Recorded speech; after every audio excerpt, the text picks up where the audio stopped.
the new kits, we've gone quite classic, if you like.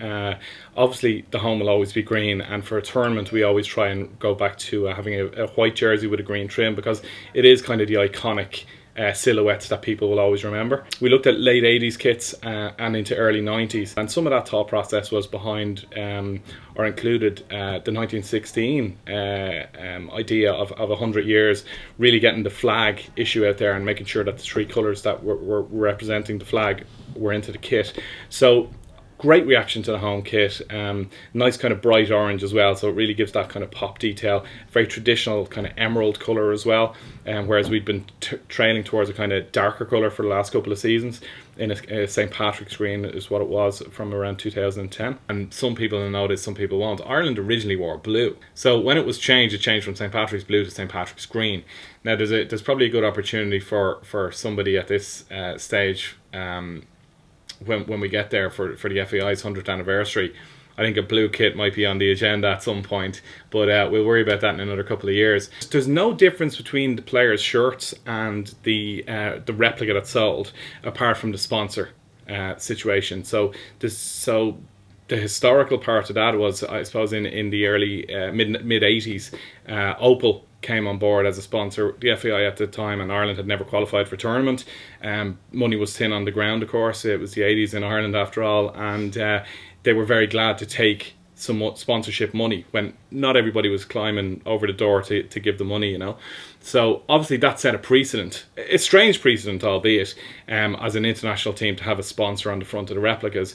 But what happens as a result of that is Aircom, who came in behind, are never going to give up that space then, and equally Three, who are the incumbent now, they don't want to give up that space. I know it irks some fans, but I mean, that money is feeding down the chain to grassroots and helping develop the players coming forward. We've a funny circumstance actually at the moment, and it's probably down to the popularity of shirts, where we've actually seen a re-emergence of some counterfeit product as well, for the first time in a long time, and that's obviously concerning as a brand kind of holder and bastion. That's very concerning. But I think people sometimes think, oh, I can get this cheaper. What they don't consider as part of this is a lot of the people who are making these fake products in the Far East, there is a direct correlation to gangs, and it might look on the face of it like you're getting a jersey cheaper, but there's a lot more to consider. If you see something online and it looks too good to be true, generally it's too good to be true. Yeah. But there's been a big draw towards retro product at the moment. In general, there's a lot of brands re-emerging. And one of Umbro's strongest periods in history, when they had a lot of teams wearing it and a lot of generic product, was the original Pro Training range.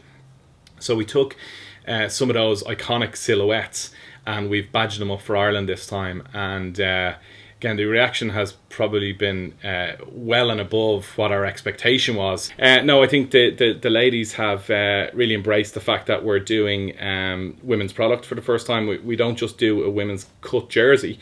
We've a full range of women's training equipment and product now for the senior national team and the underage teams, and we had Anya O'Gorman and stuff in doing wear testing and checking everything out, and they really love the product. So I mean, it's a big point of focus. Like Sue Ronald's obviously doing a great job as head of women's football here.